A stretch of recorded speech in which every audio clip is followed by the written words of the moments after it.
कल से वो जब से वो भागे हैं उसके बाद एकदम प्रोपेगेंडा शुरू हो गया कि जी 33 लाशें एक हॉस्पिटल में हैं, पता नहीं कितनी लाशें एक हॉस्पिटल में हैं। इनके लोग सुबह से हॉस्पिटल के चक्कर लगा रहे हैं कि वो डेड बॉडीज़ ढूंढ लें या कल भी आए, कल भी चेक कर लें। मैंने कल भी आपके किसी साथी ने सवाल किया था, मैंने कहा था कि मुझे अगर कोई है तो नाम बता दें कि ये फ़लाँ मदवत, अभी तक कोई नाम या कुछ नहीं बता सके। दूसरे नंबर पर आप लोग वहाँ मौजूद थे सारे के सारे, आप मुझे बता दें कि किस पुलिस वाले के पास गन थी। फेक वीडियोस को मैं नहीं कहूँगा, मुझे सिर्फ ये बता दें कि अगर किसी को पत्थर लगा तो पत्थर तो हमें भी लगे हुए, अगर किसी को कहीं पे कोई ज़ख्मी, तो मैं नहीं कह रहा कि नहीं हुए होंगे, पत्थर लगा होगा जख्मी। हमारे पुलिस वाले भी तो आंसू गैस चला रहे थे, वो भी चला रहे थे। एक अलग बात है कि उन्होंने कितनी आंसू गैस चलाई, हम आपको वो सारा डाटा भी सारा शेयर करेंगे। लेकिन मैं जो उनका क्लेम कर रहा हूँ, मैं वो बता रहा हूँ कि भाई मुझे बता दो कि कौन सा बंदा आपका मरा है, कौन मरा है, क्या मरा है, कोई हमें डिटेल बता दो। आपके हर कैमरे में, हर मोबाइल में उस टाइम फुटेज बना रहे थे, कहीं एक फायरिंग की फुटेज बता दो, कुछ तो बता दें। ठीक है। काबीना का जो इजलास हो रहा है उसमें आपकी तमाम जो वज़ारत दाखिला की जो रिपोर्ट है, क्या वो पेश की? अभी हम प्राइम मिनिस्टर को और कैबिनेट को पेश करने लगे वो इंशाल्लाह ताला। ये बैंक के अदालती हुक्म के बावजूद एहतजाज हुआ, तोड़-फोड़ हुई, हंगामाराई हुई, क्या कंडेम्ड कोर्ट में भी जाएंगे? हम जाएंगे, हम कोर्ट में जाएंगे, पूरी रिपोर्ट चीफ कमिश्नर साहब जमा कराने लगे और कोर्ट को सारा बताएंगे कि क्या एग्जैक्टली हुआ। हाँ जी सर, बैन के हवाले से भी कोई उसमें तजवीज़ शामिल है? वो आपको इंफॉर्मेशन मिनिस्टर बताएंगे। अभी तक मेरे एजेंडे में तो सिर्फ मुझे पता है कैबिनेट के एजेंडे में यही शामिल है कि हमने कैबिनेट को ब्रीफ करना है जो पिछले 4 दिन की सूरत-हाल थी।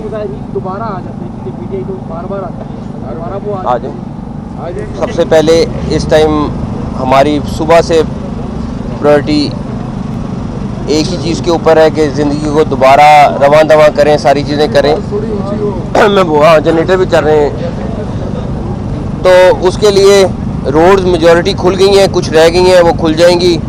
बाकी सारी चीज़ें आपके सामने तकरीबन रूटीन पे इस्लामाबाद आ चुका हुआ है। जो कुछ थोड़ी बहुत चीज़ें रह जाएंगी वो आज शाम तक हमारी कोशिश है हो जाए। जो केसेस से रिलेटेड और जो लोग अरेस्ट हुए उनसे रिलेटेड डिटेल्स जो है वो आपको ऑलरेडी चीफ कमिश्नर साहब और आईजी साहब ने बता दी है।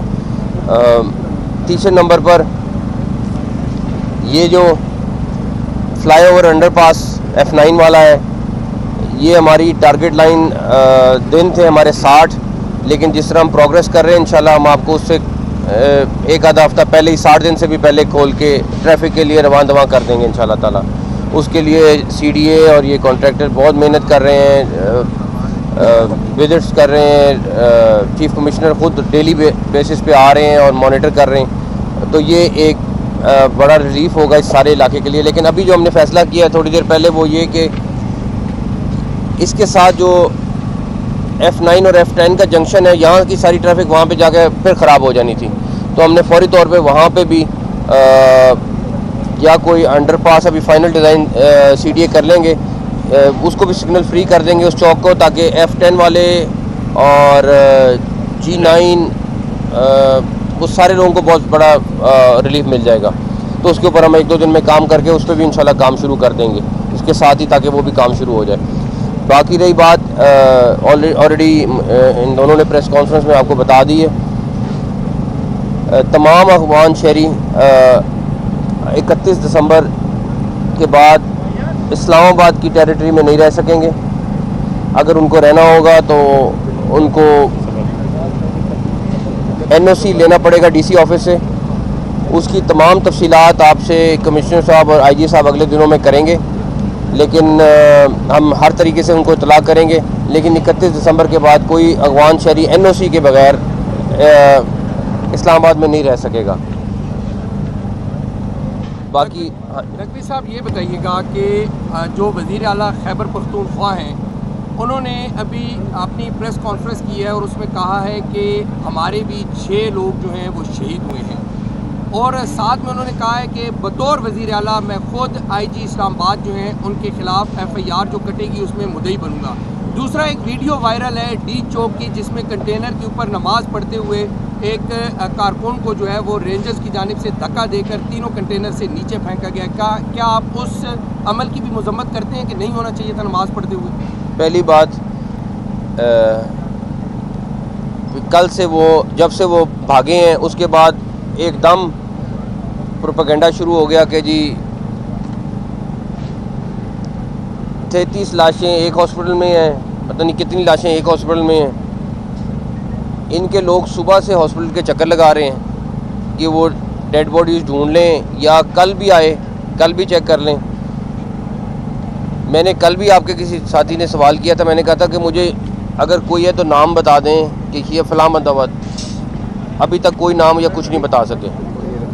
दूसरे नंबर पर आप लोग वहाँ मौजूद थे सारे के सारे, आप मुझे बता दें कि किस पुलिस वाले के पास गन थी। कोई एक पुलिस वाले के पास मुझे गन बता दें। उसके बाद इन्होंने हर बंदे के हाथ में कैमरा था। अगर गोली चल रही होती तो इन्होंने गोली की क्या, इन्होंने तो उसको पूरे दुनिया में चला देना था कि इन्होंने गोली चला दी है। अब उनको अपनी शर्मिंदगी छुपाने का कोई तरीका नहीं मिल रहा। मैं इनको फिर चैलेंज कर रहा हूँ कि भाई मुझे भी इतला कर दें कि अगर कोई ऐसा बंदा हलाक हुआ है या कोई चीज़ हुई है तो हमें कम से कम बता दें। वो ना कल बता सकें, ढूंढ रहे हैं कि कहीं पे कोई मिल जाए या कुछ हो जाए। इन्होंने मुझे बताया, इन्होंने हॉस्पिटल वालों ने कि कल भी चक्कर लगा रहे थे, आज भी चक्कर लगा रहे थे। तो हमारी तरफ से फिर मैं कहूँगा कि आप चले गए हैं, इज़्ज़त के साथ चले गए हैं, वो बेहतर है। और बाकी उनकी जो बाकी चीज़ें सीएम की, मैं उनके ऊपर ज़्यादा कमेंट नहीं करूँगा। सर ये बता दें कि क्या बुशरा बीबी क्योंकि एफआईआर में भी नामजद है, क्या उनकी गिरफ्तारी के लिए टीमें केपी जाएंगी, वहाँ से उनको गिरफ्तार करके लाया जाएगा? आप देखें आगे क्या करें। अब सर ये बताइएगा कि सोशल मीडिया पर बहुत सी वीडियोज़ हैं जिसमें डी चौक में लोग ज़ख्मी नज़र आ रहे हैं, तो आप उन वीडियोज़ को फेक कहेंगे या फिर वीडियो पुरानी है?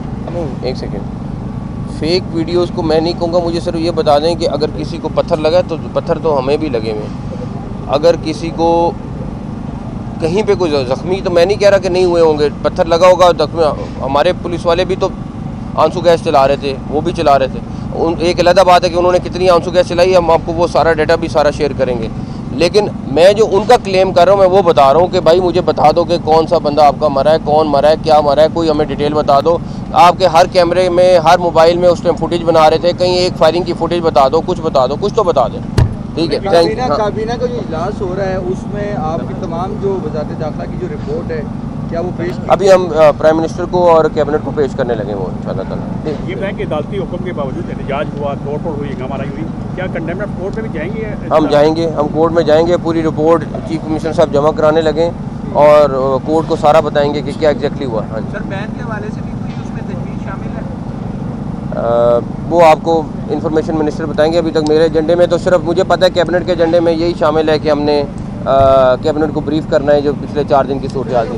दोबारा आ जाते हैं, पीटीआई तो बार-बार आता है, दोबारा वो आ जाए।